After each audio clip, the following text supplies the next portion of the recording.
Good morning friends, स्वागत है आपका आपके प्लेटफॉर्म RWS सिविल सर्विसेज पर। और मैं हूं तैयार आपके लिए NCERT सारवेज की क्लास लेकर। जल्दी से सभी बच्चे जुड़ेंगे ताकि क्लास को आगे बढ़ाया जा सके। ध्यान रखेंगे, अभी अकबर का ही काल चल रहा है, थोड़ा ये लंबा टॉपिक था और आज प्रयास करेंगे इसको पैकअप करने की और उसके बाद फिर दूसरे चैप्टर की तरफ शिफ्ट करेंगे। लगभग यह आपका अंतिम चरण चल रहा है मेडिवल हिस्ट्री का। 2-3 चैप्टर और बचे हुए हैं जो छोटे छोटे हैं, बहुत बड़े नहीं हैं। उसकी भी चर्चा कर ही लेंगे, छोड़ेंगे कुछ नहीं, ध्यान रखेंगे।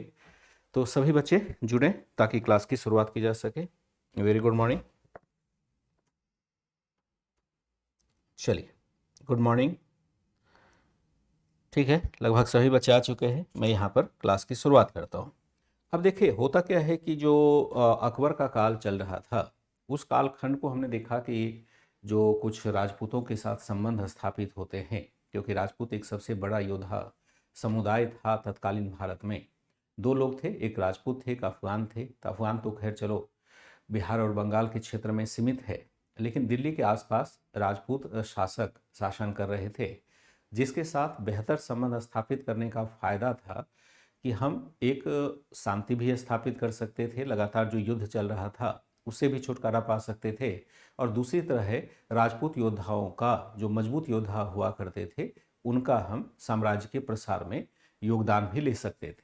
इसलिए अकबर ने कुछ उदारतापूर्ण नीति अपनाते हुए अपने राजपूत नीति को संगठित किया, जिसमें केवल मेवाड़ को छोड़ दिया जाए तो बाकी सभी राजपूत शासक एक एक करके उसके शरण में आते चले गए। इवन आप देखेंगे कि बाद में जहांगीर के शासनकाल में मेवाड़ भी मुगलों की अधीनता स्वीकार करने में सफल रहा। जब उत्तर भारत से अकबर फ्री हो रहा था, यानी उत्तर भारत की विजय से फ्री हो रहा था, तो अकबर के लिए एक चुनौती और आ जाती है, और वह चुनौती उत्तर पश्चिम के क्षेत्र में आती है, जहां पर हम देखते हैं कि मिर्जा हाकिम, एक बार हमने नाम पढ़ा हुआ है कि मिर्जा हाकिम ने फिर से काबुल के क्षेत्र में विद्रोह कर दिया, लाहौर तक आने की कोशिश की, लेकिन अकबर ने फिर से उसको रिटेलिएट किया और उसको पीछे धकेला। अब मिर्जा हाकिम से सत्ता भी छीन ली जाती है। इसके बाद अकबर ने, चूंकि वहां से उत्तर पश्चिम के क्षेत्र से उज्बेकों का आगमन हो सकता था, उज्बेक सरदार जो अब्दुल्ला खां उज्बेक है वह भारत की तरफ प्रसार करना चाहता था, तो अकबर लंबे समय तक लाहौर में ही बना रहा, दिल्ली, आगरा या फतेहपुर सीकरी को छोड़ करके लगभग 12 वर्षों से अधिक समय तक वह लाहौर में ही टिका रहा, ताकि उज्बेकों की समस्या को समाप्त किया जा सके। यह था एक विद्रोह और एक प्रकार से देखा जाए तो साम्राज्य प्रसार का दौर। उसके बाद अकबर धीरे धीरे कुछ दक्षिण भारत की तरफ प्रसार करना चाहता है, लेकिन बहुत अधिक सफलता नहीं मिलती है। 1501 में असीरगढ़ के किले पर वह विजय प्राप्त करने में सफल रहता है। ये सारा पॉइंट आज हम लोग डिस्कस करेंगे, और देन फिर चलेंगे कि अकबर में कुछ जो धार्मिक उदारतापूर्ण नीति अपनाई थी वह कैसा था, और किस प्रकार से अकबर ने उसके संचालन में कठिनाइयां भी महसूस की और सफलता भी प्राप्त की, उनको भी इसके बाद देख लेंगे। तो ओवरव्यू जो भी मुझे आज पढ़ाना था, सबका ओवरव्यू मैंने आज दे दिया आपको, तो इसी के आधार पर यह आगे चलेगा। अकबर का हम देखते हैं, अकबर के विरुद्ध अकबर का अन्य क्षेत्र में साम्राज्य का प्रसार, अन्य क्षेत्र में प्रसार यहां पर देखेंगे। कुछ प्रसार तो हमने शुरुआत में देखा था जो उत्तर भारत में था, कुछ अन्य क्षेत्र में देखेंगे। इस काल में हम क्या देखते हैं, 1580 के आसपास अकबर के खिलाफ कई विद्रोह हुए, जिनमें से विद्रोह हुए जो काबुल, गुजरात तथा बंगाल आदि में फैले हुए थे। गुजरात तथा बंगाल आदि में फैले हुए थे, बंगाल क्षेत्र में फैले हुए थे। जैसे देखेंगे उदाहरण देखें, काबुल में हमने क्या देखा, काबुल में यहाँ का जो प्रशासक था, प्रशासक है आपका मिर्जा हाकिम। यह चचेरा भाई ही है अकबर का। मिर्जा हाकिम ने विद्रोह किया। विद्रोह किया किसकी सहायता से? उज्बेकों की सहायता से। उज्बेकों की सहायता से और फिर सहायता से तथा लाहौर सहायता से तथा लाहौर तक कब्जा करने की मुहिम चलाई, करने का प्रयास किया। ऐसे कह सकते हैं, लाहौर तक कब्जा करने का प्रयास किया। जो यहाँ का प्रशासक था मिर्जा हाकिम, उसने विद्रोह किया किसकी सहायता से? उज्बेकों की सहायता से। और उसने क्या किया था? एक तरह से लाहौर तक, लाहौर कहाँ है? काबुल कहाँ है? अफगानिस्तान में। लाहौर कहाँ है? पंजाब में। तो लाहौर तक इसने स्थापित करने की कोशिश की थी। फिर हम क्या देखते हैं कि यहाँ पर दूसरा जो हो जाएगा वह गुजरात। गुजरात वैसे 1573 में ही अकबर के का शरण में आ चुका था, लेकिन हम क्या देखते हैं कि यहाँ पर फिर से पुराने राजवंश के उत्तराधिकारी ने विद्रोह करने की कोशिश की। विद्रोह करने की कोशिश की। यहां पर भी थोड़ा विद्रोह होता है। फिर देखते हैं बंगाल के क्षेत्र में। बंगाल जो दूरस्थ क्षेत्र था और हमेशा स्वतंत्र होने की अपेक्षा ये रखता ही था, तो बंगाल के क्षेत्र में हम क्या देखते हैं कि जब जागीरदारों पर कठोर नियम लगाया गया, जागीरदारों पर कठोर अनुशासनात्मक विनियमन के कारण विद्रोह हुआ। यहां भी विद्रोह हुआ और इन विद्रोहियों को उलेमा वर्गों के द्वारा संरक्षण दिया गया। इन विद्रोहियों को किसके द्वारा संरक्षण दिया गया? इन विद्रोहियों को असंतुष्ट उलेमा वर्गों के द्वारा संरक्षण भी दिया गया। इन विद्रोहियों को असंतुष्ट उलेमा वर्गों के द्वारा संरक्षण भी दिया गया।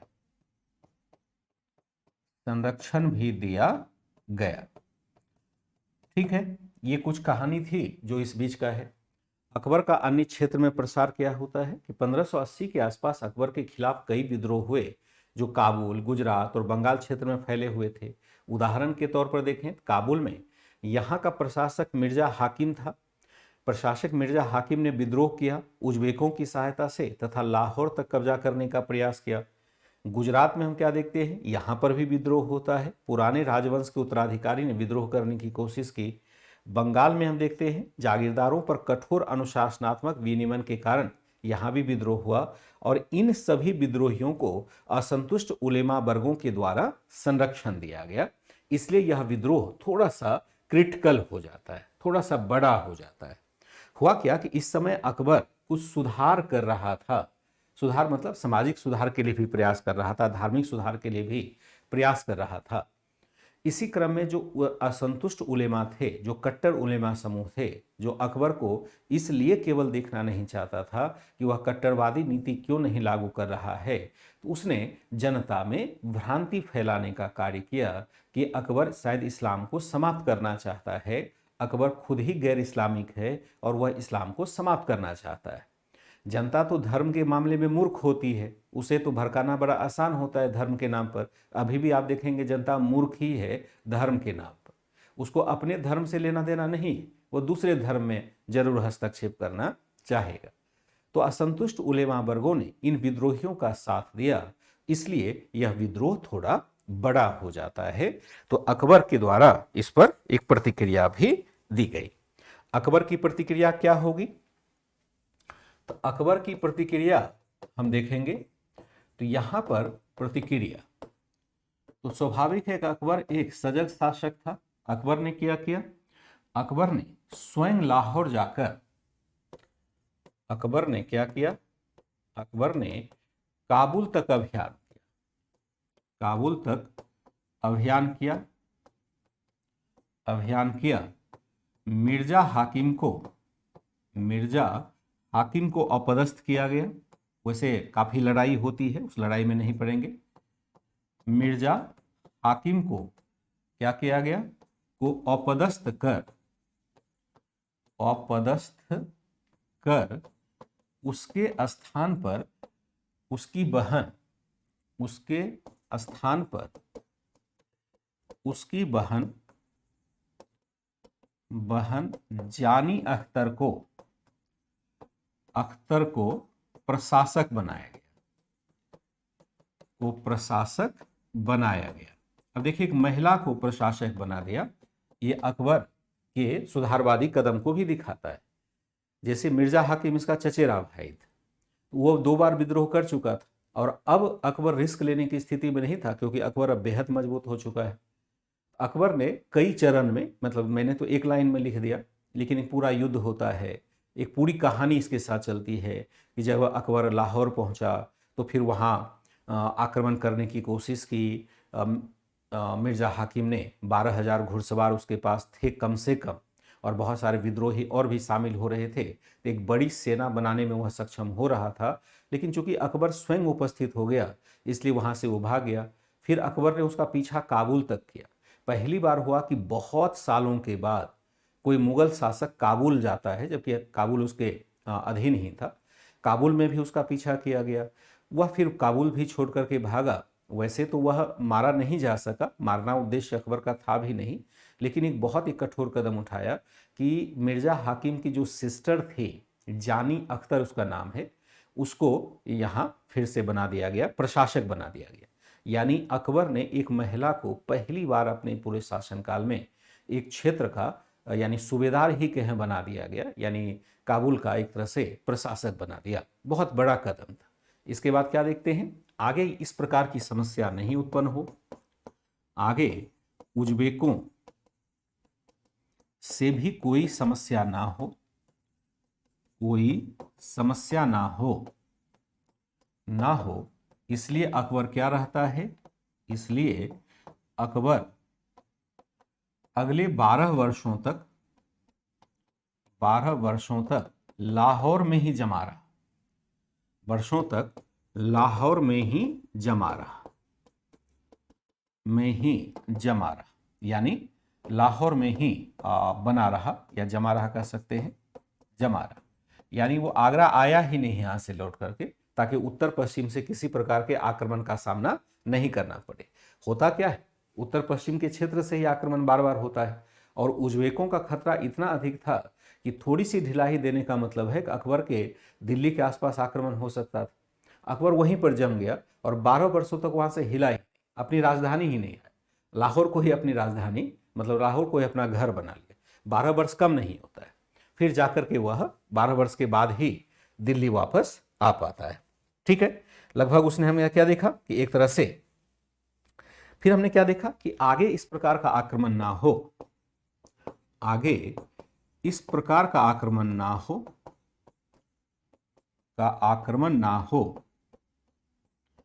हो, अकबर ने क्या किया?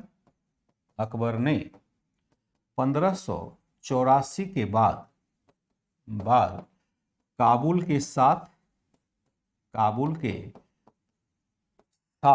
कश्मीर तथा सिंध आदि पर भी, कश्मीर, बलूचिस्तान तथा सिंध आदि क्षेत्रों पर भी नियंत्रण हासिल कर लिया, नियंत्रण स्थापित किया, ताकि उत्तर पश्चिम से होने वाले प्रत्येक आक्रमण को रोका जा सके, उत्तर पश्चिम से होने वाले प्रत्येक आक्रमण को रोका जा सके, प्रत्येक आक्रमण को रोका जा सके। अब जरा समझेंगे, एक बार लिखेंगे उसके बाद समझेंगे। क्या क्या हमने, अकबर ने काबुल तक अभियान किया और मिर्जा हाकिम वाली कहानी हमने सुनी। अकबर वहां पर 12 वर्षों तक जमा भी रहा। आगे ऐसी कोई कठिनाई नहीं हो इसलिए अकबर ने क्या किया कि जो काबुल और उसके आसपास का जितना भी क्षेत्र था सबको वह जीत लेता है, चाहे कश्मीर हो, चाहे बलूचिस्तान हो, चाहे सिंध हो। अब जरा मैं मैप पर आता हूं, दिखाता हूं कि क्या क्षेत्र वह हो सकता है जहां से कि आक्रमण होगा। कहां पर, कहां पर होगा वह आक्रमण होगा? आपका अकबर के राज्य पर। मान लीजिए कि यह मैप है उस काल का, उस काल का मैप है। ये दिल्ली है, ये आगरा है, ठीक है, और यहां से हम देखते हैं इधर पटना वगैरह है। अब यहां हमारा काबुल है, यहां हमारा कांधार है, और यहां से अगर निकल चलेंगे ये आपका सिंध होगा, बलूचिस्तान होगा। मान लीजिए यहां पर बलूचिस्तान है, ये आपका सिंध है, ये आपका कांधार है, कांधार डायरेक्ट नहीं हो पाएगा, और ये आपका काबुल है, ठीक है। अगर कोई आक्रमण होगा वह इसी रास्ते से होना है, इसी रास्ते से कहीं से आक्रमण होगा, सिंध होते हुए वो भारत की तरफ आएगा। भारत का मतलब वर्तमान पाकिस्तान भी होगा, ध्यान रखिए। भारत का मतलब अभी का भारत नहीं, पाकिस्तान का भी भारत होगा। बंगाल का मतलब अभी का बंगाल नहीं, बल्कि बांग्लादेश भी शामिल होगा। अब अकबर ने कहा कि यहां देखिए आप लाहौर है, ये है आपका लाहौर। अकबर कहां आके बैठ गया?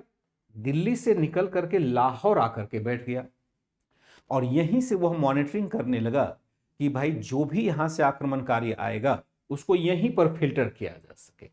कांधार तो नहीं आया, बाद में कांधार पर ईरान के शासन का नियंत्रण था। कांधार तो एग्जैक्ट भारत अकबर के पास शुरुआत में नहीं था, लेकिन बाद में आ भी गया।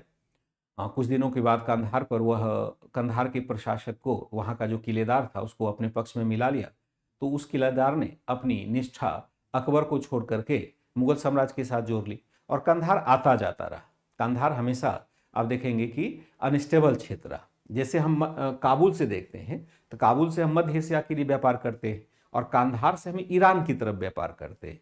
तो ईरान की तरफ व्यापार करने के लिए कांधार बड़ा जरूरी था। लेकिन कांधार कभी आता था भारत के पास, कभी चला जाता था, लेकिन काबुल पर तो हम देखते हैं 1711 तक तो हमेशा हमारा नियंत्रण बना ही रहा था।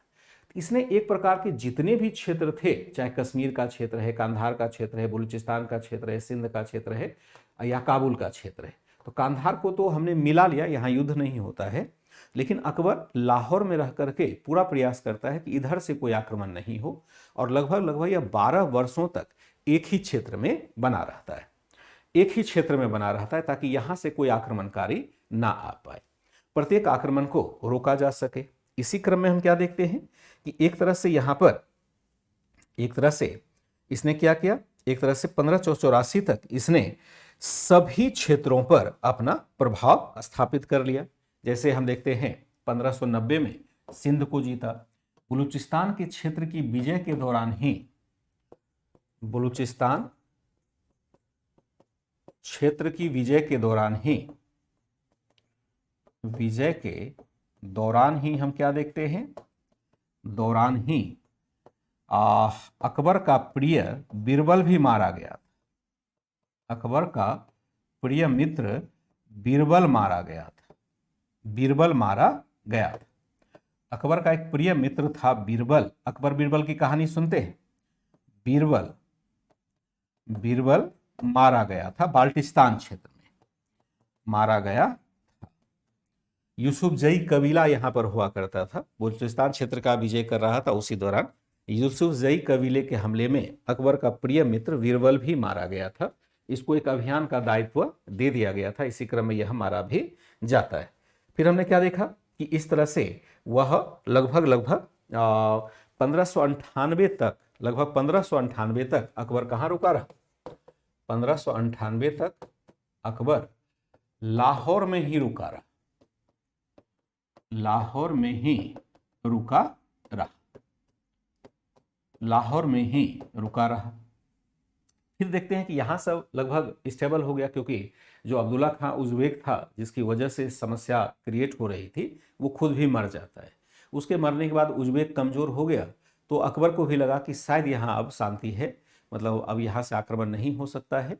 फिर वो लाहौर से निकल करके दिल्ली आया, क्योंकि उसे एक काम और करना था। कि केवल उत्तर भारत की विजय करके वह संतुष्ट नहीं था, वह दक्षिण भारत की भी विजय करना चाहता था। हर शासक ने यही किया है। जो उत्तर भारत का शासक है वह जब अपनी विजय पूर्ण कर लेता है तो वह दक्षिण भारत की तरफ जाना चाहता है। जैसे आप अशोक के काल में ही देखें, चाहे अलाउद्दीन खिलजी के शासनकाल को देखें, मोहम्मद बिन तुगलक के शासनकाल को देखें, उससे पहले आप समुद्रगुप्त के काल को देखें, हर शासक, फिर हर्षवर्धन के शासन को देखें, हर शासक जो उत्तर भारत की विजय करता है वह दक्षिण भारत की तरफ भी विजय करना चाहता ही चाहता है। अकबर भी अब उसी दिशा में कदम बढ़ाएगा। हालांकि इसे बहुत अधिक सफलता नहीं मिल पाएगी, क्योंकि अभी बहुत अधिक हमने क्या देखा कि बहुत अधिक यहाँ पर क्षमता विकसित नहीं हुई है। इस बीच में हमने क्या देखा, इस बीच ने इस मध्य मान सिंह ने ओडिशा, बंगाल तथा बिहार पर प्रभावी नियंत्रण स्थापित कर लिया था। बिहार पर प्रभावी नियंत्रण स्थापित कर लिया था। नियंत्रण स्थापित कर लिया। मानसिंह यहां पर थे, स्थापित कर लिया था। मानसिंह कौन थे? मानसिंह राजा भारमल के पौत्र हुआ करते थे, बहुत ही महत्वपूर्ण सेना नायक था, मारवाड़ का शासक था, और इसने बहुत सारे इसमें क्या होगा, 1598 होगा ना, 1598 होगा, 158 नहीं होगा, मैंने लिखने के क्रम में लिखा है ना, 1598, 1598 तक अकबर लाहौर में ही रुका रहा। इस मध्य मानसिंह ने उड़ीसा, बंगाल तथा बिहार पर प्रभावी नियंत्रण भी स्थापित कर लिया। अगर हम देखें दक्कन के क्षेत्र में हम क्या देखते हैं कि यहां पर दक्कन क्षेत्र में प्रसार,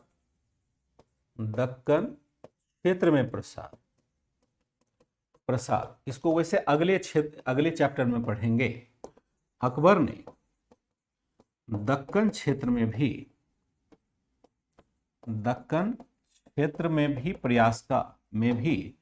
प्रसार करना चाहा। दक्कन क्षेत्र में भी प्रसार करना चाहा, ऐसा लिख सकते हैं, करना चाहा। इसी क्रम में उसने खानदेश तथा असीरगढ़ के किले पर हमला कर उसे मुगल साम्राज्य में मिला लिया। इसे आगे पढ़ेंगे, अगले चैप्टर में पढ़ेंगे, मिला लिया। इसको क्या हम देखते हैं, इसने असीरगढ़, अब असीरगढ़ कहाँ है, खानदेश कहाँ है, इसको मैं मैप के माध्यम से अलग दिन दिखाऊंगा, अभी संभव नहीं होगा। अभी मतलब इस चैप्टर में हम लोग नहीं दिख रहे। बीरबल की खिचड़ी को आपने सुना है, ठीक है। छविगिरी जब आपने समझ ही लिया तो फिर दिक्कत क्या है, मतलब क्या कहा जाए। अकबर ने दक्कन क्षेत्र में प्रसार करना चाहा। इसी क्रम में उसने खानदेश तथा असीरगढ़ के किले पर हमला कर उसे मुगल साम्राज्य में मिला लिया। अब असीरगढ़ और खानदेश कहाँ है, तो ठीक उसी के आसपास है जहाँ की हम देवगिरी देखते हैं, यानी नर्मदा नदी के ठीक नीचे वह क्षेत्र मिलेगा। लेकिन कल जब मैं नया चैप्टर आपके सामने लेके आऊँगा तो वहाँ पर फिर मैं मैप के साथ उसे क्लियर करूँगा। आज तो इतना ही इन्फॉर्मेशन हमें अकबर के प्रसार के संदर्भ में रखना है, इतना ही रखना है। इसके बाद जो लास्ट भाग होगा इसका, वह होगा कि अकबर की जो धार्मिक सहिष्णुता की नीति थी, धर्म तथा सामाजिक सुधार की नीति थी, जरा उसको देखना होगा। अकबर की धार्मिक तथा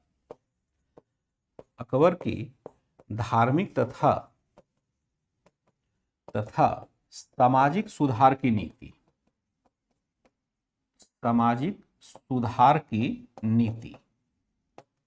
अकबर की धार्मिक तथा सामाजिक सुधार की नीति कैसी रही और क्यों प्रारंभ हुई। धार्मिक सुधार क्यों था, धार्मिक सुधार क्यों अकबर चाहता था, क्यों धार्मिक सुधार चाहता था अकबर, क्यों धार्मिक सुधार करना चाहता था, यह हमें देखना होगा। क्यों देखना होगा?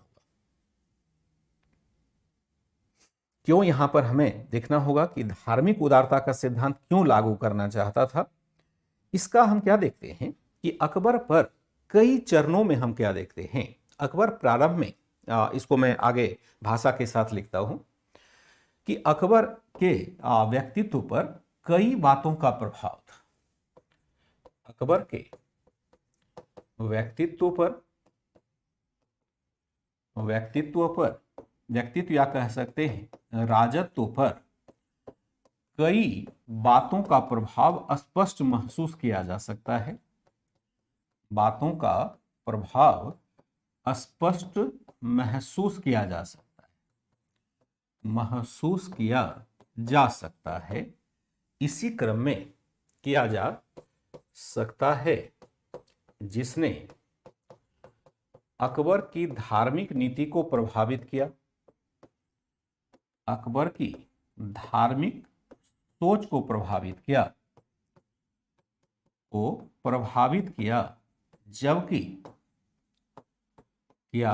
जबकि अकबर शुरुआत में, जबकि अकबर अपने शासन के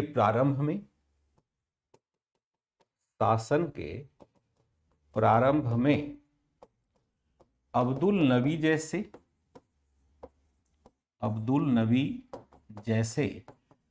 कट्टरपंथी उलेमा का भारी समर्थक था।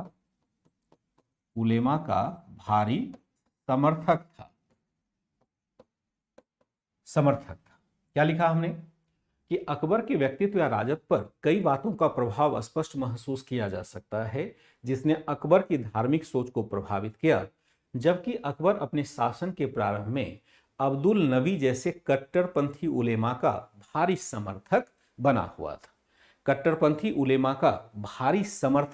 हुआ था। देखिए, कट्टरपंथी उलेमा क्या है कि जो इस्लाम को मूल रूप में लागू करने की कोशिश करेगा और कहेगा राज्य को या राज्य के अधिकारी को कहेगा कि आप इस्लामिक कानून ही लागू करिए। जब शुरुआत में अकबर शासक बनता है तो उसे वह भी एक प्रकार से धार्मिक कट्टरता का शिकार था, ऐसा इतिहासकार मानते हैं। इसी क्रम में जो अब्दुल नबी है, जो प्रमुख सद्र हुआ करता था, याद अगर नाम हो तो कल हमने चर्चा की थी कि अब्दुल नबी भ्रष्टाचार का शिकार हो गया था।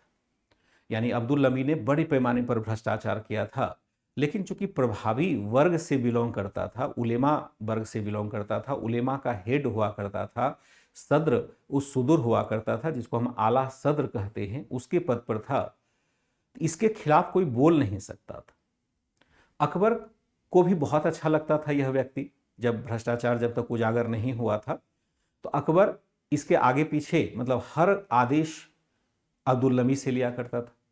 और अब्दुल नबी के बारे में तो यह भी कहा जाता है, अकबर के बारे में कहा जाता है कि अब्दुल नबी का वह इतना बड़ा शिष्य था कि अब्दुल नबी अगर एक जगह से उठ करके दूसरे जगह जाए तो अकबर उसके चप्पल को उठा करके हाथों में लेके जाता था, जबकि वह एक बादशाह को धार्मिक आचरण वैसे शोभा नहीं देता है भारतीय परिप्रेक्ष्य में, लेकिन अकबर इतना आदर करता था उसे उसका चप्पल उठाने में भी कोई संदेह नहीं। ऐसा एनसीईआरटी में भी लिखा गया है। जबकि हम एनसीईआरटी को एक बैलेंस भाषा में देखते हैं लिखा गया है, तो आप समझिए कि सारी कट्टरता की चर्चा तो नहीं कर रहा है, लेकिन ये अगर कह रहा है कि चप्पल तक उठाने में परहेज नहीं करता था तो यह मान के चलते हैं कि अकबर पर अब्दुल नबी का बहुत अधिक प्रभाव था। लेकिन कालांतर में जब कट्टरपंथी उलेमा समूह ने अकबर का विरोध करना प्रारंभ किया और यह अब्दुल नबी, जिसका कि अकबर खूब आदर करता था, एक बहुत बड़े भ्रष्टाचार के मामले में उलझ जाता है, तो अकबर को फिर थोड़ी चेतना आई कि शायद कहीं मैं गलत तो नहीं कर रहा, और इसी क्रम में उस पर कुछ अन्य चीजों का भी प्रभाव पड़ता है जिसने अकबर की धार्मिक नीति को एक तरह से प्रभावित करने में प्रमुख भूमिका निभाई। शासन के प्रारंभ में अब्दुल नबी जैसे कट्टरपंथी उलेमा का भारी समर्थक था। हालांकि आगे कई कारणों से अकबर ने क्या किया? अकबर ने धार्मिक उदारता की नीति अपनाई। की नीति अपनाई। लेंगे उदाहरण, धार्मिक उदारता की नीति अपनाई और लेंगे उदाहरण। किस कारण से यहां पर अकबर ने धार्मिक उदारता की नीति अपनाई? उदाहरण लिखेंगे कि तुर्की मंगोल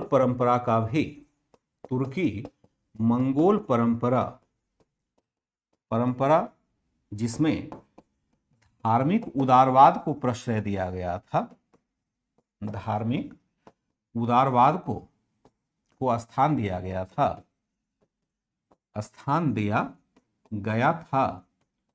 का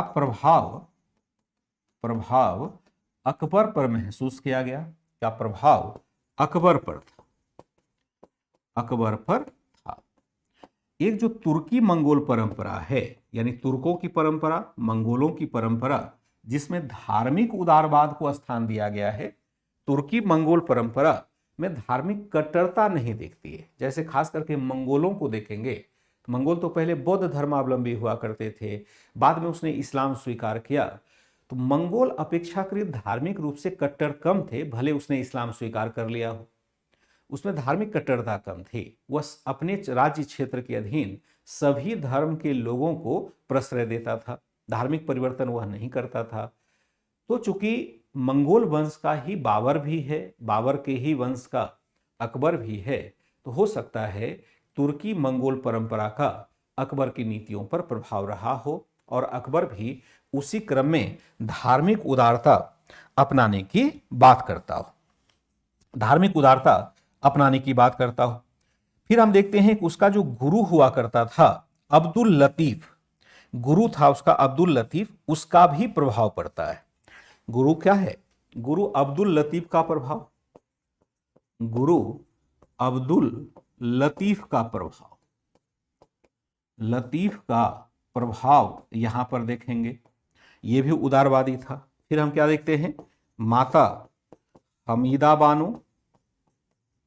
बानो तथा पत्नी हरखाबाई का प्रभाव होगा। फिर हम देखते हैं यहां पर अबुल फजल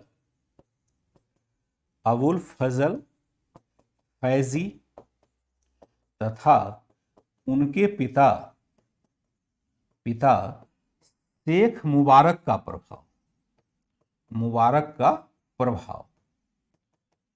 यहां माना जाता है कि ये जो है सभी लोग मिल करके धार्मिक उदारता की नीति अपनाने के लिए प्रेरित करते। क्यों आगे अकबर ने धार्मिक उदारता की नीति अपनाई? तुर्की मंगोल परंपरा जिसमें धार्मिक उदारवाद को स्थान दिया गया था का प्रभाव अकबर पर था। गुरु अब्दुल लतीफ का प्रभाव था जो एक उदारवादी विचारक है। माता हमीदा बानो, हमीदा लिख देंगे, हमीदा बानो तथा पत्नी हरखा बाई का प्रभाव है। अबुल फजल फैजी तथा उनके पिता शेख मुबारक का प्रभाव। उपरोक्त सभी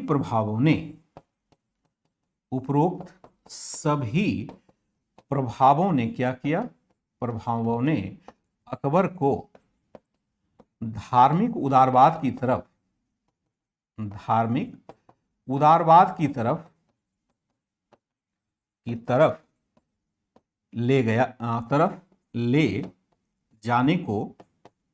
ले जाना हमने क्या, उपरोक्त सभी प्रभावों ने अकबर को धार्मिक उदारवाद की प्रेरणा दी, ऐसे लिख सकते हैं, धार्मिक उदारवाद की प्रेरणा दी, सीधा हो जाएगा, उदारवाद की प्रेरणा दी।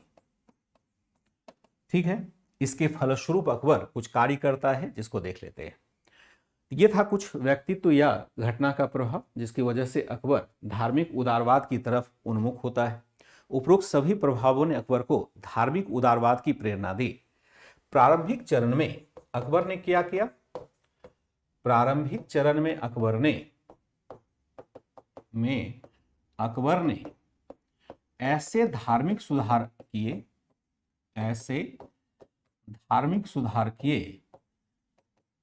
किए जिससे इस्लाम के सिद्धांतों से कोई समझौता नहीं होता। इस्लाम के सिद्धांतों से कोई समझौता नहीं होता था, कोई समझौता नहीं होता। जैसे नहीं होता दिखता था, दिखता था। उदाहरण लेंगे, दिखता था, उदाहरण लेंगे। देखिए, प्रारंभिक चरण में अकबर धार्मिक सुधार करता है, तो धार्मिक सुधार करने का मतलब यह नहीं है कि वह इस्लाम के अगेंस्ट जा रहा है। सिंपल सी बात। आप धर्म का आचरण कीजिए, मैं धर्म का आचरण करता हूं, तो आपका धर्म अपनी जगह, मेरा धर्म अपनी जगह। तो हम किसी एक दूसरे के धर्म की आलोचना नहीं करते। आप अपना धार्मिक आचरण कीजिए, मैं अपना धार्मिक आचरण करूंगा। ये व्यवस्था अगर हो तो सबसे अच्छी बात होगी ना। हम कहें कि नहीं नहीं हमारा धर्म अच्छा है, हम धर्म परिवर्तन कराएंगे, तो तनाव होगा। नहीं, जैसे आप विवाह में भी देखते हैं कि विवाह अगर हो गया दो धर्मों के बीच में, वहां धर्म परिवर्तन करने की कोशिश की जाती है। अकबर ने भी विवाह किया था हिंदू लड़की से, लेकिन वह उसके धर्म को परिवर्तित नहीं करता है। कहता है कि आप जैसे रहना चाहें रहिए, आपके धार्मिक आचरण अक्षुण्ण रहेंगे। लेकिन जब इसी को हम फोर्सफुली लागू करने लग जाते हैं, धर्म को हम प्रारंभिकता में ले लेते हैं, यानी प्राथमिकता देने लगते हैं, तो वह बहुत उपयुक्त नहीं रहता है, वह एक कट्टरता का प्रदर्शन करता है। बहुत सारे ऐसे उदाहरण हमें वर्तमान में भी देखने को मिल जाते हैं। तो यहां पर हमने क्या देखा कि अकबर ने प्रारंभिक दिन में ऐसे नियम लागू किए जिससे इस्लाम को कोई घाटा नहीं होता था। इस्लाम तो अपनी जगह है। जो दूसरे धर्म के लोग डिस्क्रिमिनेट हो रहे थे, उनको थोड़ा फायदा जरूर होता था। जैसे कुछ ऐसे सुधार जिससे कि इस्लाम को कोई घाटा नहीं था, और यहां पर जो दूसरे धर्म के लोग थे उनको यहां पर फायदा था। तो एक तरफ से हम क्या देखते हैं कि एक तरफ से हम यह बना सकते हैं कि कौन कौन सा प्रभाव उसने लागू किया, कौन कौन सा सुधार उसने लागू किया। तो 1562 में इसने क्या किया, 1562 में युद्धबंदियों को जबरन दास बनाने की प्रथा पर रोक लगा दी गई। बनाने की प्रथा पर रोक लगाई गई। कहा कि अब आपको जबरन दास नहीं बनाया जाएगा। जैसे पहले क्या होता था कि कोई युद्ध में हार जाता था तो उसको दास बना लिया जाता था और दास बना के उसको बेच दिया जाता था। लेकिन अब कहा कि नहीं, अगर दूसरे धर्म के लोग हैं तो आप कोई दिक्कत नहीं है, युद्धबंदी है तो है, लेकिन उससे कोई फर्क नहीं पड़ता है। फिर हम देखते हैं 1563 में तीर्थ यात्रा कर की समाप्ति। पहले क्या होता था कि कोई हिंदू समूह अगर तीर्थ यात्रा करना चाहता था, उसको एक टैक्स देना होता था। फिर हम देखेंगे 1564 में जजिया कर की समाप्ति यहां पर हो गया। जजिया कर वैसे तो एक धर्मनिरपेक्ष कर था, लेकिन हिंदुओं के उत्पीड़न के लिए इसको एक तरह से धार्मिक कर बना दिया गया था। हमने क्या देखा कि एक तरफ से बहुत सारे ऐसे सुधार यहां पर लागू किए जिससे कि इस्लाम को कोई दिक्कत नहीं थी। उपरोक्त सभी सुधार इस्लाम के खिलाफ नहीं थे या इस्लामिक नियमों का उल्लंघन नहीं करते थे, लेकिन कट्टरपंथी उलेमा समूह ने जनता के मध्य भ्रांति फैलाई। लेकिन कट्टरपंथी उलेमा समूह ने जनता के मध्य यह भ्रांति फैलाई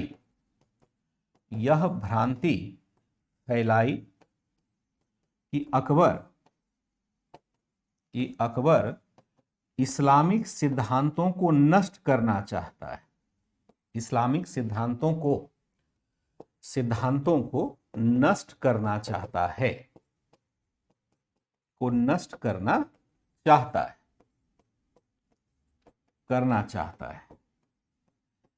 और साथ ही क्या किया, साथ ही विद्रोह करने के लिए प्रेरित किया।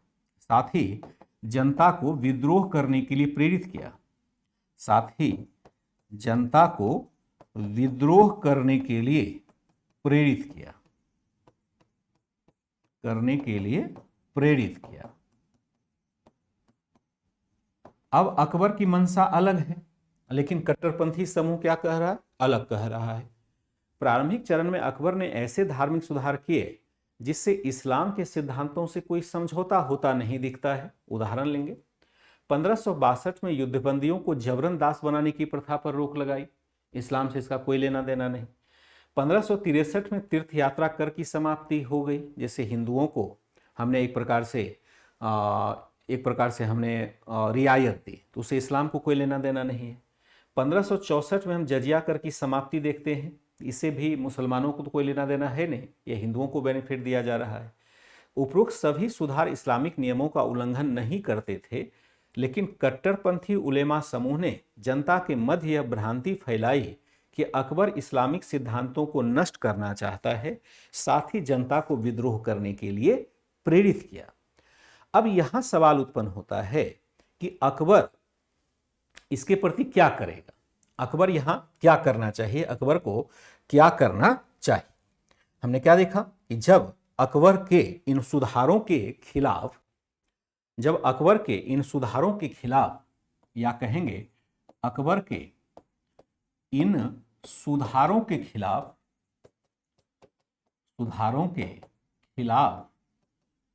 जब उलेमा वर्ग ने, जब कट्टरपंथी उलेमा समूह ने भ्रांति फैलानी प्रारंभ कर दी,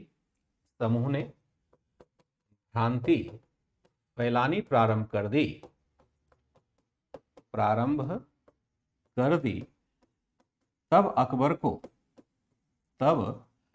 अकबर को यह जानने की इच्छा उत्पन्न हुई कि वास्तव में इस्लामिक सिद्धांत क्या कहता है, कि वास्तव में इस्लाम क्या है तथा इसके मूल सिद्धांत क्या है।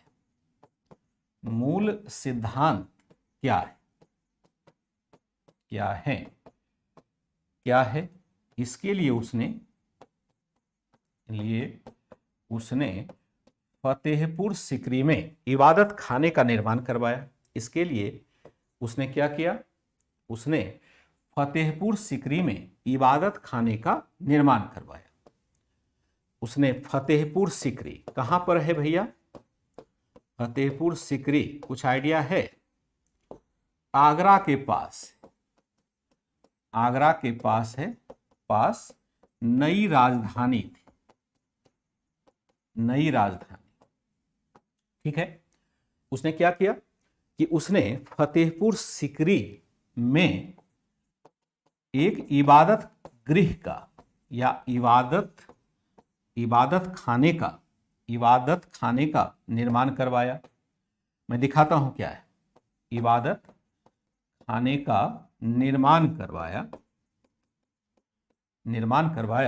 इबादत खाना मतलब क्या होता है? का निर्माण करवाया तथा सभी प्रमुख इस्लामिक विद्वानों को उसमें क्या किया गया? विद्वानों को इसमें आमंत्रित किया गया कि वे इस्लाम के सही मर्म को स्थापित करें। क्या गया कि वे क्या करें? वे इस्लाम के वास्तविक मर्म को स्पष्ट करें।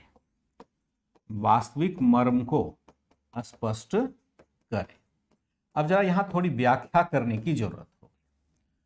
अकबर के इन सुधारों के खिलाफ जब कट्टरपंथी उलेमा समूह ने भ्रांति फैलानी प्रारंभ कर दी, तब अकबर को यह जानने की इच्छा उत्पन्न हुई कि वास्तव में इस्लाम क्या है तथा इसका मूल क्या है तथा इसके मूल सिद्धांत क्या हैं कर दीजिएगा, क्या है। इसके लिए उसने फतेहपुर सिकरी, जो आगरा के पास नई राजधानी है, में एक इबादत खाने का निर्माण करवाया। 2 बार निर्माण हो गया है। इबादत खाने का निर्माण करवाया तथा सभी प्रमुख इस्लामिक विद्वानों को इसमें आमंत्रित किया गया कि वे इस्लाम के वास्तविक मर्म को स्पष्ट करें। अब देखिए धर्म क्या है, धर्म जब होता है, धर्म तो एक ही होगा ना, जो धार्मिक सिद्धांत है वो एक ही होगा। जैसे आप हिंदू धर्म की बात करते हैं, तो हिंदू धर्म की जो वास्तविक उत्पत्ति है वह वैदिक काल से हुई है, और वैदिक काल में धर्म का स्वरूप कुछ अलग हुआ करता था। उसमें वैदिक धर्म का स्वरूप प्रकृतिवादी था, यानी प्रकृति से ही हम बहुत चीजों को ग्रहण करते थे। बहुदेववादी था, लेकिन देवताओं की उपासना हम आध्यात्म के लिए नहीं करते थे कि कोई देवता हमें स्वर्ग दे देंगे, बस देवताओं की उपासना करते थे कि चूंकि प्रकृति से जुड़े हुए देवता थे, तो देवताओं की उपासना करते थे कि हमारे फसल अच्छे हों, हमारे पशु सुरक्षित रहें, हमारी प्रजा अच्छी रहे या सुरक्षित रहे, इसीलिए किया जाता था। जैसे आप देखें इंद्र, इंद्र को हम वर्षा का देवता मानते हैं, इंद्र से हम अपेक्षा करते हैं, इंद्र की उपासना करते थे तो इसलिए करते थे ताकि अच्छी वर्षा हो जाए या अति वर्षा ना हो जाए या सूखा ना पड़ जाए, इसलिए हम इंद्र की उपासना करते थे। सूर्य की उपासना करते थे कि गर्मी ना पड़े। वायु की उपासना करते थे इसलिए कि हमें स्वच्छ पवन मिल सके। वरुण देवता की उपासना करते थे कि हमें जल की कमी नहीं हो और हमारे लिए नैतिक नियम बने रहे। पूषण की उपासना करते थे कि हमारी पशुधन सुरक्षित रहे। जो वैदिक आर्य थे वहां पर कोई कर्मकांड नहीं था, कोई किसी भी भाषा में किसी भी तरह से देवता की उपासना कर सकता था और फिर देवता उससे संतुष्ट भी होते थे। यज्ञ भी एक विधि हो सकता था, और यज्ञ में हम कोई भी मंत्र नहीं बोलते थे, सिर्फ हम समिधा डालते थे ताकि अग्नि के माध्यम से देवताओं के पास हमारी बात पहुंच जाए। यह तो वैदिक काल की बात है, लेकिन अब आप देखिए हिंदू धर्म में कितनी बातें आ गई है, कितनी सारी परंपराएं जुड़ गई है। कभी हम नाग पूजा करते हैं, कभी वृक्ष पूजा करते हैं, कभी पशु पूजा करते हैं, कभी मनुष्य पूजा करते हैं, कभी दुर्गा देवी, काली देवी, शिव भगवान, विष्णु भगवान, सूर्य भगवान, कार्तिकेय, ना जाने कितनी देवताएं हैं, और सबके कर्मकांड भी अलग अलग है। तो एक तरह से हमने मूल मर्म को ही छोड़ दिया। अगर कोई हिंदू धर्म के मूल मर्म को जानना चाहेगा, वह तो स्पष्ट है कि उसे वैदिक काल में जाकर के पढ़ना पड़ेगा।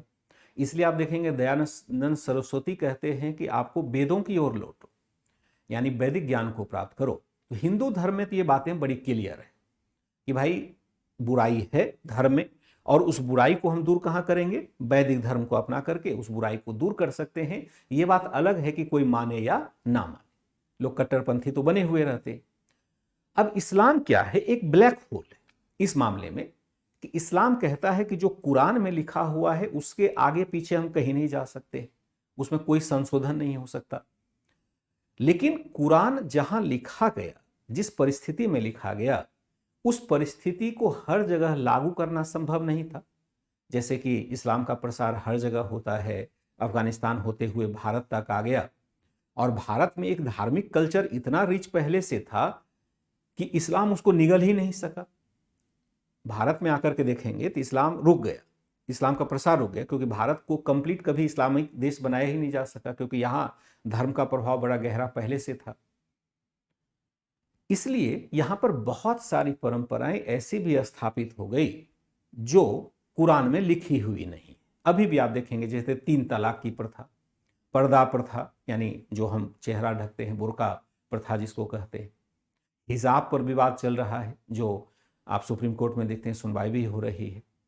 तो ऐसे जगह पर, या दूसरे धर्म संस्थानों को तोड़ करके अपना धर्म संस्थान बना लेना, बहुत सारी ऐसी बातें हैं जो कुरान से अलग हट करके लोगों ने अपनाना शुरू कर दिया।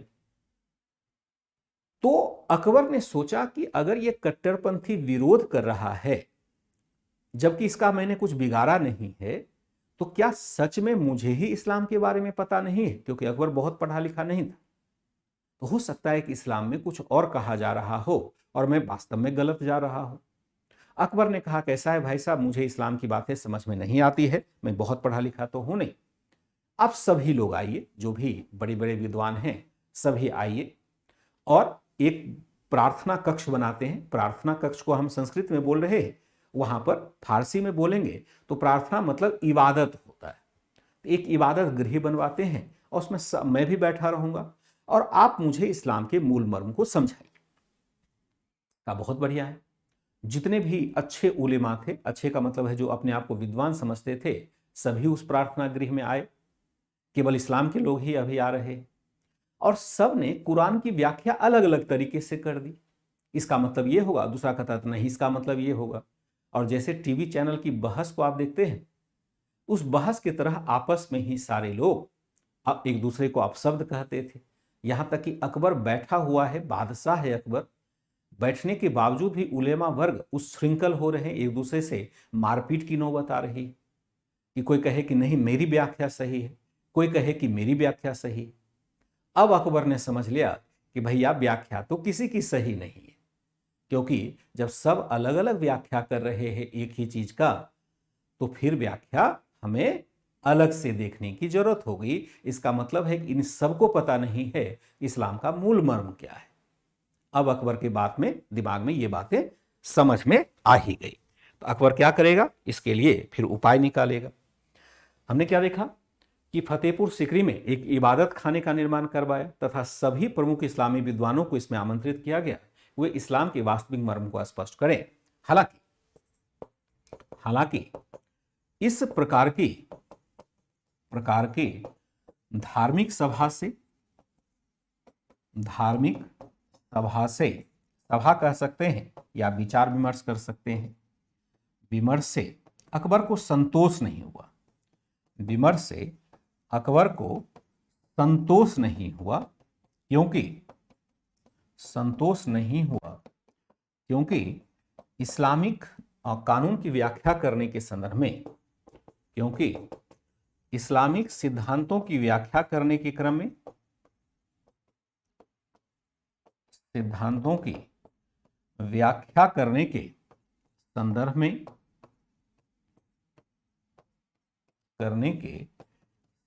में, उलेमा वर्ग, सभी उलेमा एक दूसरे को गलत ठहराते थे।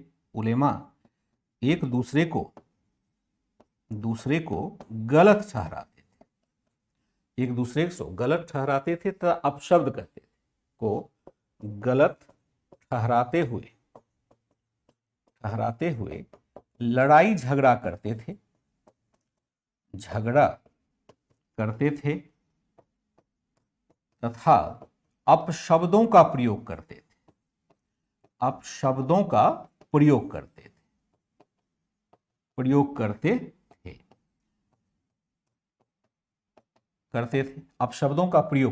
मैंने एक किताब देखी है, वैसे मैंने उसको थोड़ा सा पढ़ा भी है, पूरा किताब तो नहीं पढ़ना संभव हुआ। एक किताब आया था आपका, एक बहुत बड़े आपके पुरातत्वविद हैं के मोहम्मद साहब, के मोहम्मद, पता नहीं आप लोगों ने नाम सुना है नहीं सुना है। हालांकि इस प्रकार की धार्मिक सभा विचार विमर्श से अकबर को संतोष नहीं हुआ, क्योंकि इस्लामिक सिद्धांतों की व्याख्या करने के संदर्भ में सभी उलेमा एक दूसरे को गलत ठहराते हुए लड़ाई झगड़ा करते थे तथा अपशब्दों का प्रयोग करते थे। वर्तमान में एक पुरातत्वविद हैं के मोहम्मद, जिन्होंने कि खास करके जो आप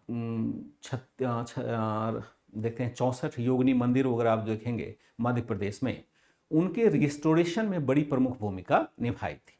अलीगढ़ मुस्लिम यूनिवर्सिटी से रिलेटेड भी रहे हैं, लेकिन इन्होंने अपने आप को थोड़ा सा एक तरह से धर्मनिरपेक्ष बनाने की कोशिश की है। खास करके जब आप इतिहास पूरा पढ़ेंगे मध्यकालीन भारत में, मध्यकालीन भारत पर एक तरह से डोमिनेंसी रही है। मतलब आप लोग तो अभी शायद नहीं समझ पाएंगे, क्योंकि लेखक का नाम आपको याद नहीं रहेगा।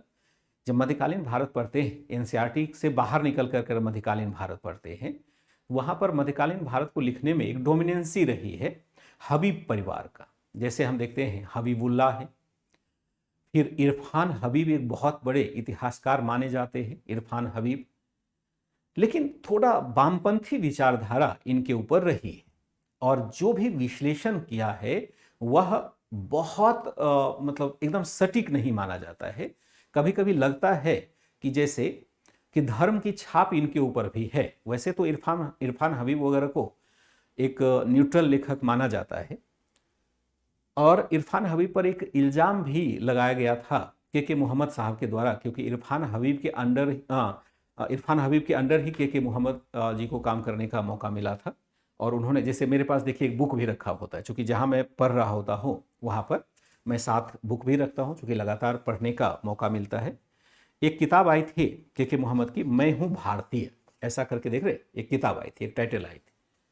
यहाँ पर इन्होंने स्पष्ट रूप से बिना किसी लाग लपेट के इल्ज़ाम लगाया है इरफान हबीब पर कि मुझे डिस्क्रिमिनेट करने की कोशिश की गई और हर हालत में मुझे कहा गया कि आप केवल धार्मिक कट्टरता की बात करें, यानी इस्लाम के सिद्धांतों के साथ आप समझौता ना करें। के मोहम्मद को कहा गया, बार बार इन्होंने इसी किताब में लिखा है, मैंने अलग से नहीं कहा है। और इवन आप देखेंगे कि जो राम मंदिर का भी निर्माण हुआ है अयोध्या में, राम मंदिर के जो पुरातात्विक एविडेंस खोजे गए थे और जिसमें यह कहा गया था कि मस्जिद बनने से पहले यह एक मंदिर था, उसको स्थापित करने में के मोहम्मद का बड़ा योगदान रहा था। इस बात को लेकर के कट्टरपंथी बड़े नाराज हुए इनसे कि कैसे कह दिया कि पैसे पहले मंदिर था। इन्होंने कहा भाई था, साक्ष्य मिले कि पहले मंदिर था तो मैंने कहा आप चाहे जो भी मेरा करना हो कर लो, लेकिन मैं इस तथ्य से पीछे नहीं हटूंगा। और सुप्रीम कोर्ट ने इस बात को स्वीकार भी किया था, सुप्रीम कोर्ट ने इस बात को एडमिट किया था जो साक्ष्य रखे गए थे। तो कहने का संदर्भ यह है कि चूंकि धर्म की जब हम व्याख्या कर रहे होते हैं तो वहां पर बहुत ही न्यूट्रल रहने की जरूरत है। अकबर को धर्म का ज्ञान नहीं है, लेकिन जो उलेमा वर्ग है उसको तो धर्म का ज्ञान है, उसे तो सही व्याख्या करनी चाहिए। लेकिन कोई भी, अभी भी आप देखेंगे बहुत सारे हिंदू धर्माचार्य मिल जाएंगे टेलीविजन चैनल पर बहस करते हुए, तो अनर्गल सब प्रलाप करते रहते, कोई कुछ कहेगा कोई कुछ कहेगा, शंकराचार्य कुछ अलग कहेंगे, ये बाबा अलग कहेंगे, वो बाबा अलग कहेंगे, मतलब एक ही तथ्य की व्याख्या कई प्रकार से की जाती है। वही समस्या अकबर के समय आ गई, सभी उलेमा वर्गों ने अलग अलग अपनी व्याख्या दी और सबसे बड़ी बात है व्याख्या दी ही नहीं, आपस में झगड़ा करने लग जाते थे अगर कोई किसी की व्याख्या नहीं मानता था या गलत तरीके से देता था। एक तरह से कट्टरपंथ था। अब अकबर को समझ में आ गया कि भाई मुझे तो इस्लाम के बारे में कुछ पता नहीं है, इन्हें भी कुछ पता नहीं है, तो अब अकबर क्या करेगा, एक नया रुख अख्तियार करेगा।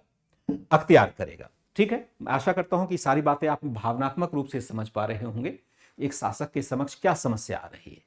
चूंकि हम कहानी के थ्रू इतिहास को पढ़ते हैं तो याद रखने में सहूलियत होती है, और वर्तमान से इतिहास अलग नहीं, जैसे मैंने के मोहम्मद का उदाहरण दिया, तो ऐसे अभी भी बहुत सारे लोग हैं डिस्क्रिमिनेट किए जाते रहे हैं। अगर हम धर्म की बात करें तो धार्मिक मामलों में हम लोग अभी थोड़ा सा मतलब एक निष्पक्षता के नीति पर नहीं आ पाए।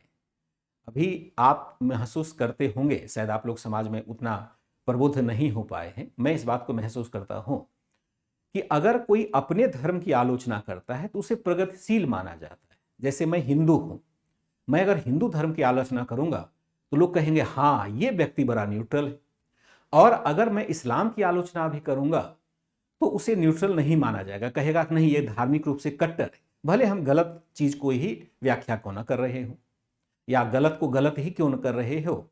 भारत में एक गलत धर्मनिरपेक्षता की अवधारणा स्थापित हो गई। इसी क्रम में कोई मुसलमान अगर मुस्लिम धर्म की यानी इस्लाम की आलोचना करता है तो उसे बहुत अच्छा माना जाता है, अरे ये बहुत सही है, ये गलत को गलत कह पा रहा है अपने धर्म में रहने के बाद। और इसी वजह से बहुत लोग लोकप्रियता भी प्राप्त करते हैं। कुछ शिक्षक वगैरह भी हैं जो अपने ही धर्म को गाली दे करके बड़ा लोकप्रियता हासिल करते हैं। तो ये धर्मनिरपेक्षता की गलत अवधारणा भारत में स्थापित हो गई है। लोग सही को सही और गलत को गलत कह ही नहीं पा रहा, क्योंकि उसे डर लगा रहता है कि पता नहीं मेरा क्या होगा रे कालिया, ये एक भाव सा उत्पन्न हो जाता है। इसकी वजह से धर्म की कभी सटीक व्याख्या हो ही नहीं सकती। तो अकबर के समक्ष भी ये समस्या थी। तो हालांकि इस प्रकार की धार्मिक सभा विचार विमर्श से अकबर को कोई संतोष नहीं हुआ, क्योंकि इस्लामिक सिद्धांतों की व्याख्या करने के संदर्भ में सभी उलेमा एक दूसरे को गलत ठहराते हुए लड़ाई झगड़ा करते थे तथा अपशब्दों का प्रयोग करते थे। आगे हम क्या देखते हैं, आगे अकबर ने सभी धर्मों के मर्म को समझने की इच्छा जाहिर की, मर्म को समझने की इच्छा जाहिर, समझने की इच्छा व्यक्त की। अतः इसी परिप्रेक्ष्य में क्या देखते हैं, इबादत खाने का दरवाजा, इसी परिप्रेक्ष्य में इबादत खाना मतलब क्या होता है पता है ना, प्रार्थना गृह, प्रार्थना गृह होता है। गृह में सभी धर्म के विद्वानों को, सभी धर्म के विद्वानों को धर्म की व्याख्या के लिए बुलाया गया, धर्म की सही व्याख्या के लिए बुलाया गया, सही व्याख्या के लिए बुलाया गया, के लिए बुलाया गया। उदाहरण, बुलाया गया। क्या लेंगे? उदाहरण, उदाहरण लेंगे। यहां लिखेंगे जैसे हिंदू धर्म के हो जाएंगे, हिंदू धर्म से कुछ लोगों को बुलाया गया। कौन बुलाया गया? पुरुषोत्तम को बुलाया गया, पुरुषोत्तम तथा देवी को बुलाया गया। ये हिंदू धर्म के संत थे। हम देखें आपका पारसी में देखें, पारसी धर्म के संत कौन थे? महारजी राणा थे, महारजी राणा हो जाएंगे। ईसाई धर्म के भी लोगों को बुलाया गया। ईसाई धर्म से एक्वाबीवा, एक्वाबीवा तथा एक्वाबीवा करेंगे, तथा फादर मांसरेत, फादर मांसरेत। ये कौन थे? पुर्तगाली पादरी थे, पुर्तगाली पादरी थे। ठीक है।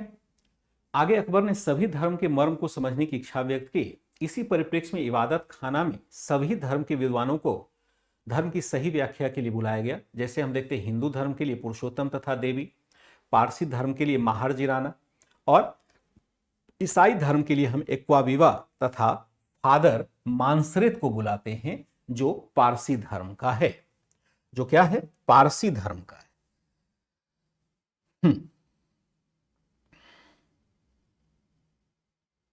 बिल्कुल, हिस्ट्री हमेशा क्या करना है? हाँ बिल्कुल अनिल जी, कोई कहेंगे कि लहसुन खाइए, कोई कहेगा नहीं खाइए। ये सब बड़ा नौटंकी है। धर्म के चक्कर में कभी मत पड़ना मेरे भाई, मेरे बच्चे, कभी भी धर्म के चक्कर में मत पड़ना, क्योंकि धर्म अपने मूल स्वरूप में है नहीं, और धर्म मूल स्वरूप नहीं है, इसकी बहुत बुरी व्याख्या हो जा रही है। फिर हम देखते हैं जैन संत जो हो जाएंगे, जैन संत हो जाएंगे आपका, देखिएगा यहां से क्वेश्चन पूछा जाएगा। जैन संत जो हो जाएंगे वो हो जाएंगे हरि विजय सूरी, हरि विजय सूरी। ठीक है, ये सारे थे, इनको बुलाया गया। अंततः क्या होता है? अंततः अकबर एक निष्कर्ष पर पहुंचता है, निष्कर्ष पर पहुंचा जिसका निचोड़ था, निचोड़ क्या था? निचोड़ था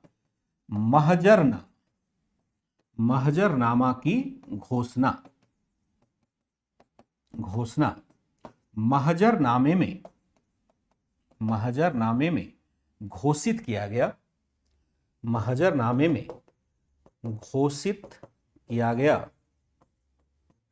कि अकबर, चूंकि किया गया कि अकबर एक राजा होने के, एक राजा तथा अल्लाह के प्रतिनिधि होने के नाते,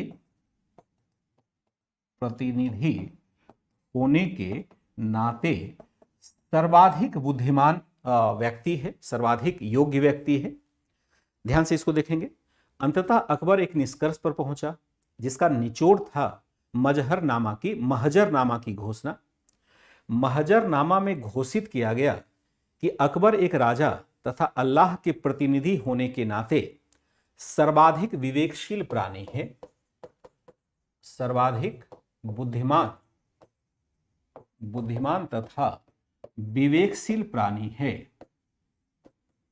विवेकशील प्राणी है। अतः प्राणी है, अतः वह धर्म की, अतः वह ऐसी व्याख्या, अतः वह क्या करेगा? अतः वह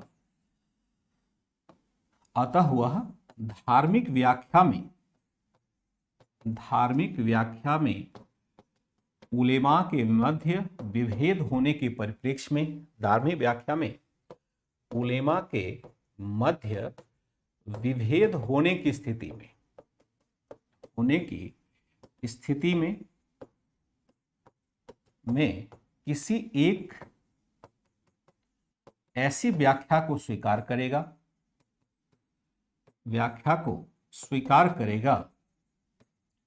स्वीकार करने के लिए स्वतंत्र होगा, जिसे वह उपयुक्त मानता, करने के लिए स्वतंत्र होगा जो व्यापक जन कल्याण में सहायक हो तथा बादशाह उसे उपयुक्त माने। अब क्या है, जरा इसको पढ़ लें। उपयुक्त माने, मैं इसको सरल हिंदी में समझा देता हूं। उसने कहा, मैं पीछे से चलता हूं। इसने कहा, अंततः अकबर एक निष्कर्ष पर पहुंचा जिसका निचोड़ था महजरनामा की घोषणा। महजरनामे में घोषित किया गया कि अकबर एक राजा तथा अल्लाह के प्रतिनिधि होने के नाते सर्वाधिक बुद्धिमान तथा विवेकशील प्राणी है। अतः वह धार्मिक व्याख्या में उलेमा के मध्य विभेद होने की स्थिति में किसी एक ऐसी व्याख्या को स्वीकार करने के लिए स्वतंत्र होगा जो व्यापक जन कल्याण में सहायक हो तथा अकबर उसे उपयुक्त माने तथा बादशाह उसे उपयुक्त माने। कहने का संदर्भ यह हुआ कि जब अकबर ने देखा कि जितने भी उलेमा समूह हैं, कोई एक व्याख्या करने में सक्षम नहीं है, एक प्रकार की व्याख्या आ नहीं रही है, इसका मतलब है कि सत्य तो कोई जान नहीं रहा है। अगर सत्य वास्तव में सत्य होता तो सब उसकी व्याख्या एक ही तरीके से करता ना। अगर अलग अलग व्याख्या है, इसका मतलब है किसी को कुछ नहीं आता। तो अकबर ने कहा, देखो भाई, आप लोग तो उलेमा वर्ग हो, आपको शासन चलाना नहीं है, मुझे शासन चलाना है। और शासन चलाना केवल नहीं कि मैं अकबर हूं इसलिए शासन चला रहा हूं। एक बादशाह जो होता है वह फर-ए-इज़्ज़ी होता है, यानी अल्लाह से निकला हुआ प्रकाश सीधे बादशाह पर पड़ता है। बादशाह विशेष होता है, बादशाह सामान्य व्यक्ति नहीं होता है, उसके ऊपर बहुत अधिक दायित्व होता है और अल्लाह ने जन कल्याण के लिए उसे चुना है। तो भाई, जब अल्लाह ने मुझे ही चुना है तो मुझे तुम्हारी व्याख्या क्यों चाहिए? जब डायरेक्ट मेरा कनेक्शन अल्लाह से ही है तो तुम्हारी व्याख्या क्यों चाहिए? अकबर ने कहा कि आप व्याख्या करो, कोई दिक्कत नहीं, और अगर एक मत होते हैं तब तो कोई दिक्कत नहीं, तब तो मैं उस व्याख्या को स्वीकार कर लूंगा। और अगर आप अलग अलग व्याख्या करते हैं तो एक सर्वाधिक विवेकशील और तर्कशील प्राणी होने के नाते मैं उस व्याख्या को स्वीकार करूंगा जो जन कल्याण के लिए उपयुक्त होगा। यह नहीं कि मैं आपकी भी बात मानूं, आपकी भी बात मानूं, आपकी भी बात। अगर आप में विभेद हुआ तो मैं केवल एक बात वह स्वीकार करूंगा जो सर्वसम्मत होगा या जिसको मैं उपयुक्त मानता हूं। एक तरह से उसने धार्मिक सर्वोच्चता को ग्रहण करने की कोशिश की। यह बहुत बड़ी बात थी। हालांकि इससे अकबर को फायदा नहीं हुआ, क्योंकि उलेमा वर्ग ने और शोर मचाना शुरू कर दिया। अरे, अकबर खुद ही अल्लाह बनना चाहता है, अकबर खुद ही उलेमा बनना चाहता है, नया धर्म चलाना चाहता है, इस्लाम को उसने छोड़ दिया।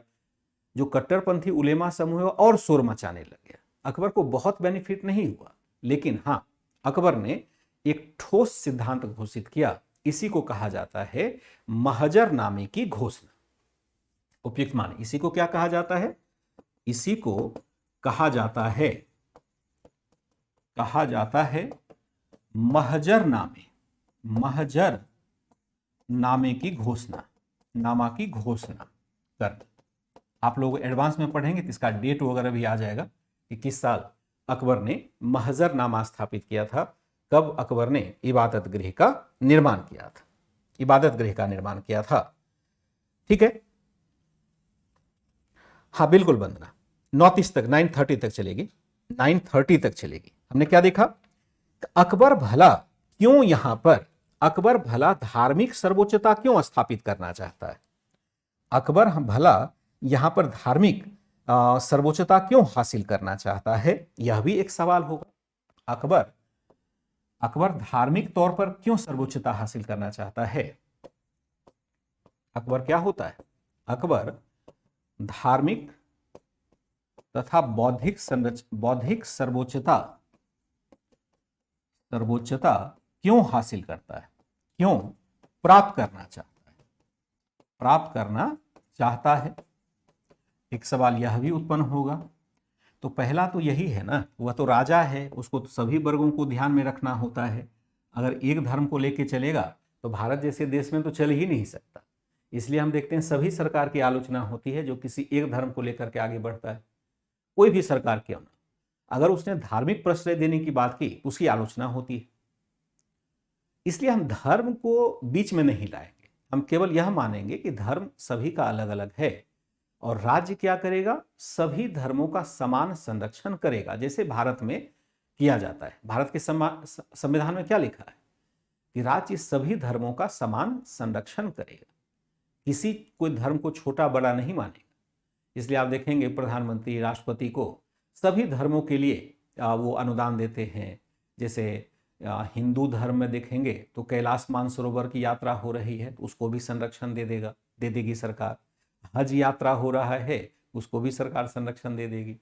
यानी जितने भी धर्म हैं सरकार क्या करेगी, सबका समान संरक्षण करेगी, एक धर्म को प्रोत्साहन नहीं देगी। इसमें बहुत सारे संवैधानिक पहलू छुपे हुए।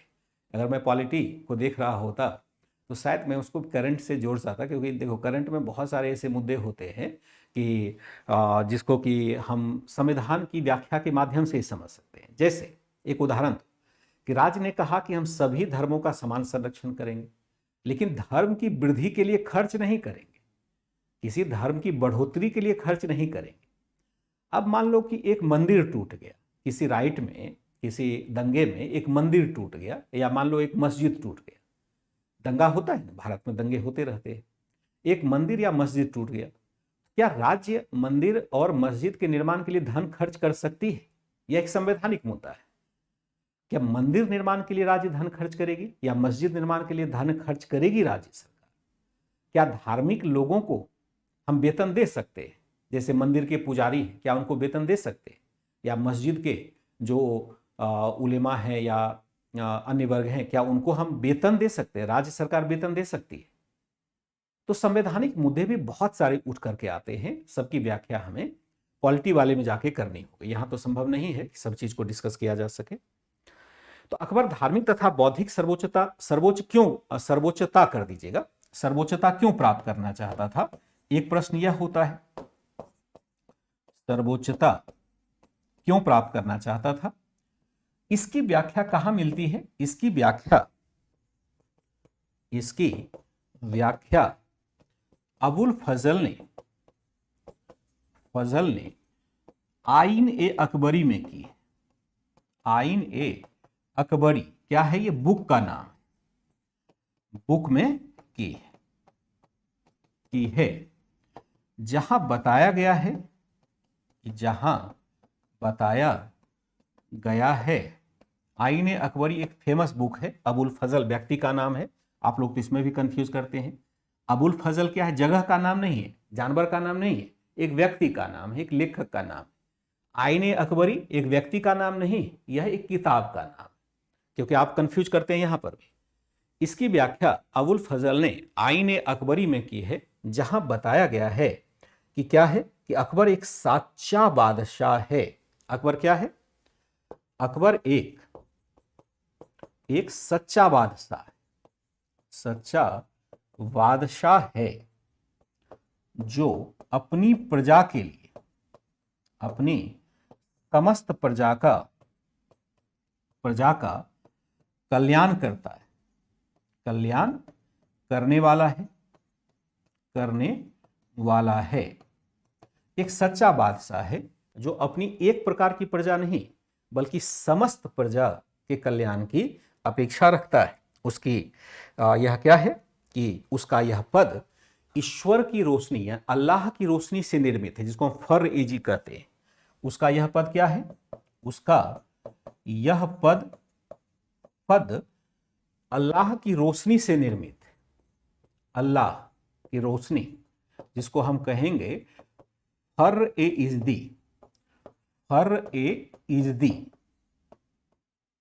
इजदी, आधा जो होगा फर ए इजदी से निर्मित। निर्मित है। उन्होंने कहा कि भाई अकबर का पद कोई साधारण नहीं है, अल्लाह ने सीधा दिया है अकबर को यह पद ताकि जनता का अधिकतम कल्याण किया जा सके। और वह क्या करता है कि इस रूप में सच्चे बादशाह का फर्ज बनता है कि सच्चे बादशाह का फर्ज क्या बनेगा।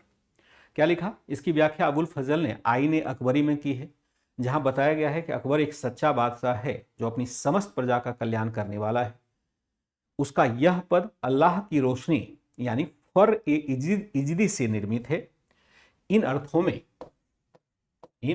में क्या होगा, अर्थों में अकबर अपनी प्रजा से पिता के समान प्यार करता है, पिता के समान प्यार करता है, क्या करता है, पिता के समान प्यार करता है, यानी सभी प्रजा को अपने पुत्र के समान मानता है। क्यों मानता है भाई, क्योंकि अल्लाह का यह आदेश है। क्या है, अल्लाह का यह आदेश है कि सभी को हम करें। हाँ, मुसलमान करते हैं नमाज पढ़ते वक्त वो भगवान बन चुका, फिर तो नहीं, अल्लाह वो अकबर का मतलब ये मत समझिएगा अकबर है, बहुत बड़ी गलत फहमी भी होती है, आप लोग भी सुनते होंगे ना, कहता है कि अल्लाह हो अकबर। अकबर का मतलब ये अकबर नहीं है, अकबर का शाब्दिक अर्थ है ना सर्वशक्तिमान, अल्लाह ही सर्वशक्तिमान है ये कहा जा रहा है। ये मत समझिए कि सुनते होंगे आप लोग जिसे अजान होता है कहते हैं अल्लाह हो अकबर या आगे बिस्मिल्लाह रहमान जो भी आप कहें, तो अल्लाह हो अकबर सुनते हैं तो आप सोचते हैं क्या ये अकबर को पुकारा जा रहा है। तो भाई अकबर का शाब्दिक अर्थ है, जैसे आपका नाम है तो आपके नाम का शाब्दिक अर्थ होगा ना, आपके नाम का अगर शाब्दिक अर्थ होगा तो अगर उसी नाम से पुकारा जाएगा, जैसे आपका नाम है, मान लो कि किसी का नाम मिलिंद है, किसी का नाम आशुतोष, हम देखते हैं आशुतोष किसको कहते हैं, भगवान शिव को कहते हैं आशुतोष, भगवान आशुतोष कहेंगे आशुतोषाय नमः। अगर हम यह कह दें कि आशुतोषाय नमः, इसका मतलब आशुतोष की हम पूजा करने लगे, नहीं, यह भगवान शिव की उपासना कर रहे हैं। यहाँ पर अल्लाह अकबर का मतलब अकबर की उपासना नहीं, अल्लाह की उपासना है। अकबर का मतलब होता है सर्वशक्तिमान, तो इसलिए यहाँ पर अकबर शब्द उपयोग किया जा सकता है, अकबर हम कर देते हैं। ठीक है, इस तरह से हम क्या देखते हैं कि इस तरह से एक तरह से अकबर ने मोनो सर्वशक्तिमान है, बल्कि यही है मोनो, बिल्कुल आपने सही कहा, अल्लाह क्या है, सर्वशक्तिमान है, अकबर का मतलब क्या होगा, सर्वशक्तिमान हो जाएगा। इस तरह से हम क्या देखते हैं कि अकबर ने एक प्रकार से एक धार्मिक उदारता की नीति अपनाई, और उसी क्रम में हम क्या देखते हैं कि महजर नामे की घोषणा वह करता है, विभिन्न धर्म के लोगों को वह बुलाता है, और वह कहता है कि एक तरह से वह क्या करे कि भाई जो जनता के कल्याण में बातें होंगी वही मैं फॉलो करूंगा, चाहे आपके धर्म में कुछ कहा गया या नहीं कहा। अकबर के इसी विचारधारा ने आगे यह लिख सकते हैं, टाइम नहीं है ना तो आगे मैं लिखाऊंगा, अकबर की इसी विचारधारा ने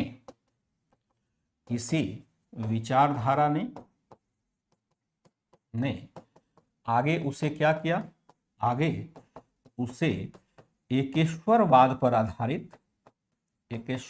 पर आधारित दीन ए इलाही पर आधारित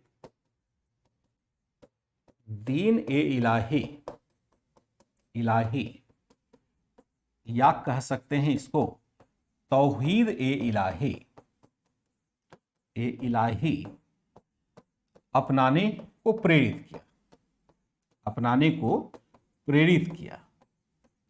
तौहीद ए इलाही क्या है, अपनाने को प्रेरित किया। दीन ए इलाही क्या, दीन मतलब गरीब होता है, ठीक है, इलाही मतलब ईश्वर हो गया, अल्लाह से बना हुआ है। तौहीद या दीन ए इलाही क्या है, तो लिख देंगे यहां पर दीन ए इलाही क्या है, जरा इसको हम समझ लेंगे, लेकिन आज नहीं समझते क्योंकि इसको शुरू करेंगे फिर ये क्लास बहुत आगे निकल जाएगी। अगर दीन ए इलाही अभी समझेंगे बहुत आगे निकल जाएगा।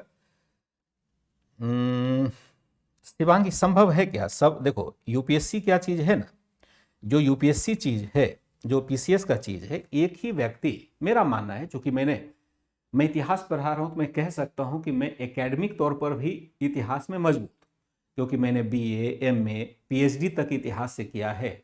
मैंने बहुत सारे परिप्रेक्ष्य को देखा है, तो मुझे इतिहास में एक विजुअल इफेक्ट उत्पन्न करने में सहूलियत मिलती है, जिससे आपको भी याद रखने में सहूलियत होती है।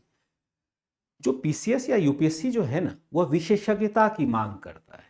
यानी हर व्यक्ति विशेषज्ञ जब तक नहीं अपने विषय का होगा, उस गहराई में जाकर के बच्चों को नहीं समझा पाएगा। ऐसा क्या लगता है कि मैं ज्योग्राफी नहीं पढ़ा सकता? पढ़ने का तो मैं सब चीज पढ़ा दूंगा, कोई इशू ही नहीं।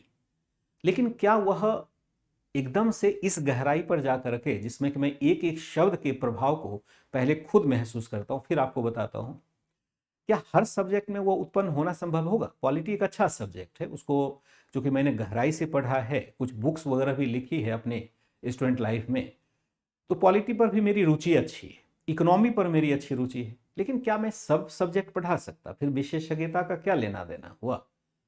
तो कम से कम इस प्लेटफॉर्म पर हम विशेषज्ञ टीचर को दे रहे हैं आपको, जो हर विषय अपने पढ़ा रहे हैं।